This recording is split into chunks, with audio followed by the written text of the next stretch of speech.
दोस्तों जरा सोचिए, एक ऐसा शख्स जो दुनिया के सबसे बड़े म्यूजिशियंस को लॉन्च करता है, जिसकी पार्टी में हॉलीवुड के सबसे बड़े स्टार्स शामिल होते हैं, जो बिलियन एम्पायर्स का मालिक है, लेकिन इसके साथ लिंक्ड हैं कुछ ब्लैक स्टोरीज, बड़े स्कैंडल्स और ऐसी एलिगेशंस जो उसकी जिंदगी को बदल कर रख देता है। हम बात कर रहे हैं पी डिडी की, जिसका एक्चुअल नेम शैन कॉम्स है, जिन्हें दुनिया उनके म्यूजिक और बिजनेस सक्सेस के लिए जानती है। लेकिन उनका स्कैंडल इतना बड़ा है कि रिपोर्टेडली 120 लोग सामने आए हैं, जिसमें से 25 माइनर्स हैं। और ये भी रिपोर्ट है कि जस्टिन बीबर, जो कि हॉलीवुड के सिंगर हैं, अपनी टीन एज में पी डिडी की वजह से डिस्टर्ब रहे हैं। अब एक्चुअल केस है क्या, हम आपको बताएंगे इस वीडियो में, तो वीडियो को लास्ट तक देखते रहिएगा ताकि आप कोई भी इंफॉर्मेशन मिस ना कर दें। Disgraced rapper Sean Combs. Musician Sean Diddy Combs. Developing at 5, music mogul Sean Diddy Combs back inside a federal courtroom here in New York. All right, a trial date's now been set for May 5th next year. Diddy के father Melvin Earl Combs US air force veteran थे। वो एक time तक military service में थे, लेकिन उसके बाद उन्होंने अपना करियर हार्लेम न्यूयॉर्क में बनाने की कोशिश की। मेलविन कॉम्स का नाम हार्लेम के अंडरग्राउंड वर्ल्ड के साथ भी जोड़ा जाता है। मेलविन अर्ल कॉम्स को 1972 में शूट कर दिया गया था। मेलविन कॉम्स की डेथ के बाद डिडी की मदर ने उन्हें एज अ सिंगल पेरेंट बड़ा किया और उन्हें एक स्ट्रॉन्ग पर्सनैलिटी बनाया। जेनिका यानी डिडी की मदर एक टीचर और मॉडल की असिस्टेंट रही है। उन्होंने सारी लाइफ एज अ पुअर ही गुजारी। डिडी ने अपनी लाइफ में अपने फादर को लेके कुछ ज्यादा बात तो नहीं की, हाँ, लेकिन एक इंटरव्यू में उन्होंने ये कहा था कि मेरी फादर की डेथ ने मुझे ये सिखाया है कि मुझे जिंदगी में कुछ डिफरेंट करने के लिए डिफरेंट पाथ्स को सिलेक्ट करना पड़ेगा। डिडी को बचपन से ही लीडरशिप और एंटरप्रेन्योरशिप का शौक था। वो माउंट सेंट मिकाइल एकेडमी गए, जहां उन्होंने फुटबॉल खेला और अपनी टीम को चैंपियनशिप जितवाई। डिडी को अपनी टीन एज ईयर्स में ही काम करने का बहुत शौक था। उन्होंने एज अ पेपर बॉय भी काम किया और अपने आसपास नए आइडियाज के बारे में सोचते रहते थे। डिडी ने हार्वर्ड यूनिवर्सिटी वाशिंगटन में एडमिशन लिया। वहां उन्होंने बिजनेस एडमिन की स्टडी स्टार्ट की। यूनिवर्सिटी के दिनों में डिडी की स्ट्रगल काफी इंटेंस थी। वो साइड हसल के तौर पर इवेंट्स और पार्टीज ऑर्गेनाइज किया करते थे। इन पार्टीज ने लोकल लेवल पर उनका नाम काफी फेमस कर दिया था और उनकी मार्केटिंग स्किल्स को काफी पॉलिश कर दिया। 1990s के आसपास डिडी को अपटाउन रिकॉर्ड्स में इंटर्नशिप मिली। ये उनका पहला एक्सपोजर था म्यूजिक इंडस्ट्री में। उन्होंने अपटाउन रिकॉर्ड्स के लिए काफी ज्यादा इनोवेटिव प्रोजेक्ट्स किए और आर्टिस्ट को डेवलप करने में उनकी हेल्प की, लेकिन उनकी इंडिपेंडेंट और रिस्क टेकिंग नेचर की वजह से 1993 में उनको जॉब से निकाल दिया गया। डिडी के लिए ये एक बड़ा सेटबैक था, लेकिन इसने उनका पैशन और इंक्रीज किया। डिडी ने ये सोचा कि अगर मुझे म्यूजिक इंडस्ट्री में अपना नाम बनाना है तो मुझे खुद बिजनेस करना पड़ेगा। डिडी ने अपटाउन रिकॉर्ड से निकलने के बाद अपना independent label bad boy records का स्टार्ट लिया। शुरू में उनके पास लिमिटेड रिसोर्सेज और कॉन्टैक्ट्स थे, लेकिन अपने पैशन और हसलर मेंटालिटी के साथ उन्होंने इंडस्ट्री के बड़े आर्टिस्ट को अपने लेबल में लेने की कोशिश की। स्मॉल बिगी का करियर लॉन्च करना उनके करियर की सबसे बड़ी सक्सेस थी। बिगी का पहला album ready to die blockbuster था, जो डिडी के स्ट्रगल्स के सफर का पहला माइलस्टोन था। स्टार डेज में डिडी को काफी फाइनेंशियली और इमोशनली डिफिकल्टीज फेस करना पड़ी। उनका लेबल काफी छोटा था और बड़े कंपेटिटर्स जैसे डेफ जैम और डेथ रो रिकॉर्ड्स के सामने टिकना बहुत मुश्किल था। डिडी को अपने लेबल की प्रमोशन के लिए पर्सनल लेवल पर काम करना पड़ता था, जिसमें वो हर चीज खुद ही किया करते थे, from artist counting to marketing campaigns. Diddy ने अपने घर को कोलैटरल पर रखा था ताकि वो अपने लेबल के लिए फंडिंग अरेंज कर सके। वो 24/7 काम करते थे, क्योंकि उनका ये मानना था कि अगर वो रुक गए तो सब कुछ खत्म हो जाएगा। बैड बॉय रिकॉर्ड्स की सक्सेस के बाद डिडी ने और कई प्रोजेक्ट स्टार्ट किए, जैसे कि फैशन, बेवरेजेस और टीवी शोज। पी डिडी के music label bad boy records ने काफी आर्टिस्ट के करियर्स को लॉन्च किया, लेकिन बाद में कई आर्टिस्ट ने उन पर अनफेयर कॉन्ट्रैक्ट्स और फाइनेंशियली एक्सप्लॉयटेशन के एलिगेशंस लगाए। कुछ ने तो बैड बॉय रिकॉर्ड्स को छोड़ ही दिया। लेट 1990s में एक आर्टिस्ट मेज ने ये एक्यूज किया कि पी डिडी ने उनके म्यूजिक पब्लिशिंग राइट्स को अनफेयरली एक्वायर किया और उनके काम का प्रॉपर कंपेंसेशन नहीं दिया।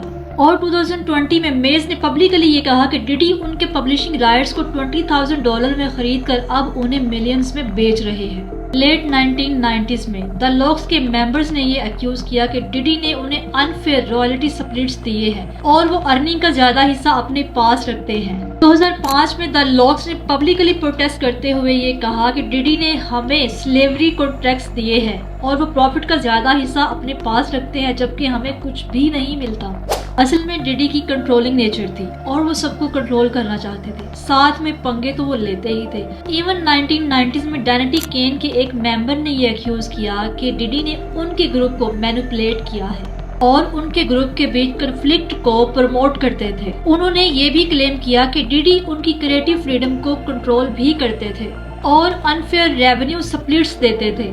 वही मजबूर थे ना अपनी कंट्रोलिंग नेचर के हाथों। और इसी कंट्रोलिंग और पंगेबाजी नेचर की वजह से शुरुआत हुई सबसे बड़ी राइवलरी बिटवीन डिडी, टुपाक एंड सग नाइट। सग नाइट जो कि डेथ रो रिकॉर्ड्स के सीईओ हैं और कहा जाता है कि इसी फाइट ने बिगी और टुपाक की जान भी ली। टुपाक ने ओपनली ये एलिगेशंस लगाए कि उनकी 1994 वाली रॉबरी और शूटिंग के पीछे डिडी और द बैड बॉय रिकॉर्ड्स का हाथ है।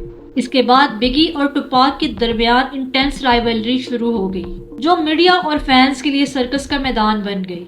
उसके बाद टुपाक और सग नाइट ने माइक टायसन के बॉक्सिंग मैच के बाद लास वेगास स्ट्रिप में गैंग रिलेटेड फाइट में हिस्सा लिया और इस फाइट के कुछ घंटों के बाद टुपाक और सग नाइट की कार पर शूटिंग हुई जिसमें टुपाक क्रिटिकली इंजर्ड हो गए और कुछ दिन के बाद उनकी डेथ हो गई। और इसका इल्जाम है डिडी पर क्योंकि ग्रेग कैडिंग के अकॉर्डिंग एक गैंग मेंबर कीफेड ने ये क्लेम किया था कि डिडी ने उन्हें $1 मिलियन दिया है टुपैक और सग नाइट को मारने के लिए, जिस पर डिडी का ये रिस्पॉन्स था कि मैं हमेशा पीस और म्यूजिक का सपोर्टर रहा हूँ और ये सब बस कॉन्स्पायरेसी थ्योरीज हैं और उन्होंने इन सब एलिगेशंस को डिनाई किया। उसके बाद उन पर उनकी एक्स गर्लफ्रेंड कैसी वेंचर ने बहुत सीरियस एलिगेशंस लगाए। किसी ने ये क्लेम किया कि उन्होंने अपने 10 साल के रिलेशनशिप में डिडी की तरफ से फिजिकली, इमोशनली और साइकोलॉजिकली अब्यूज फेस किया।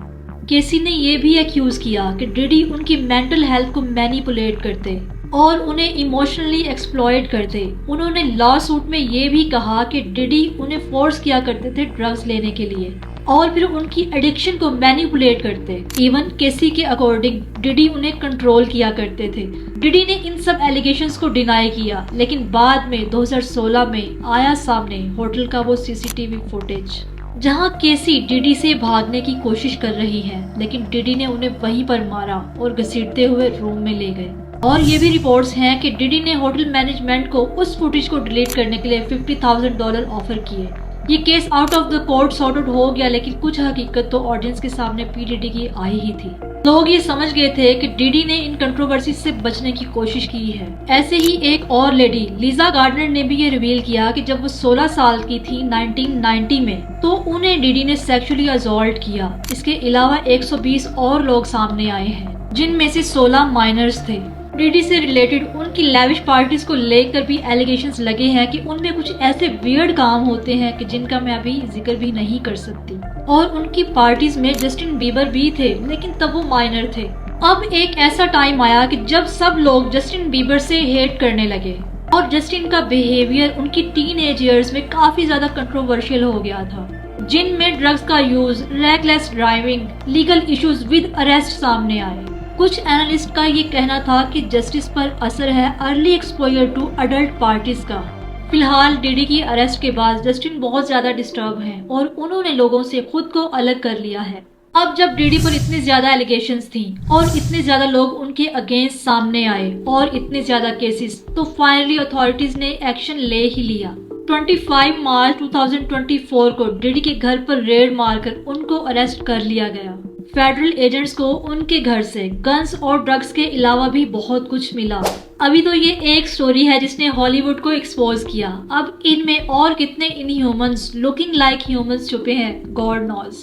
अभी तक डिडी के हर एक्ट पर कड़ी नजर रखी जा रही है और उनकी बेल को बार बार रिजेक्ट किया जा रहा है। अब केस क्या टर्न लेता है, वी विल सी टुगेदर।